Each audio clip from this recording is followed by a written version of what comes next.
Hi everybody, Rosehill Gardens, 3 Group 2s, Flemington, the Group 1 Makybe Diva, the 3-year-olds in the Run to the Rose Farnan, King's Legacy, Rothfire, Mama Reagan.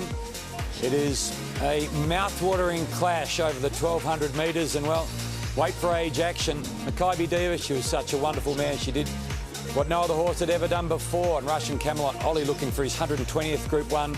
Chris Waller, Team Hawks, well, they're well into their hundreds, and maybe Danny O'Brien with a favourite wins his 20th Group 1. He had such a wonderful spring. Good afternoon to everyone. Hopefully we can find your winner today.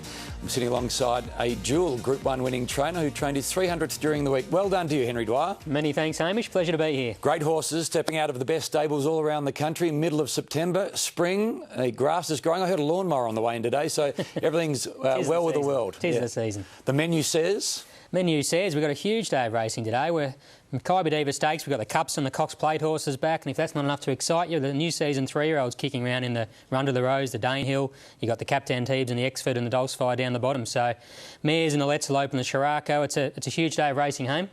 It is fabulous as we welcome in from the Group 1 winning trainer to the Group 1 winning jockey and the captain of the commentary team. Bruce, good afternoon to you, and to you, Katie. Katie, the book of rides at Flemington and Rosehill. If you could steal a book of rides at Flemington, where would you start? I would start at Flemington on Group 1 Makybe Diva Stakes Day. Probably Damien Oliver. I think he's got the key here in Russian Camelot, the really promising young stayer.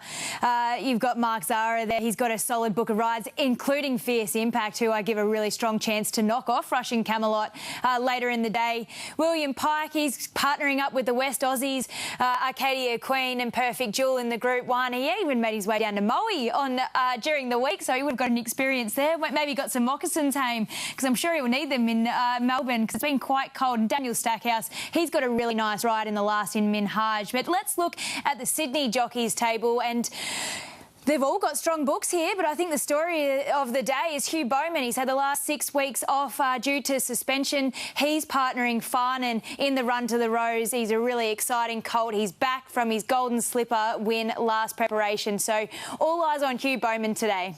Thanks, Katie. Good afternoon, Macca. Who are you most looking forward to seeing today? Hame, it's a great segue because it's from Huey Bowman and Farnham into Farnham. So he's probably the horse for me. I mean, a Golden Slipper horse coming back, you always want to see that, don't you? So Gai Waterhouse is supremely confident. His trials are great. He was a dominating 2-year-old. But the thrill from Chinchilla's going to take him on Rothfire. How good is he, the Queenslander? He's already in the tab, Everest. Let's hope he justifies it. Arcadia Queen, top horse in the country this time last year. Can she come back? And what about Russian Camelot? Is he good? Or is he great? Hame, we're going to find out a bit more today. I cannot wait to see those horses and the other 18 Group 1 winners in action. No, absolutely. 18 races and, well, Russian Camelot so brilliant in Adelaide.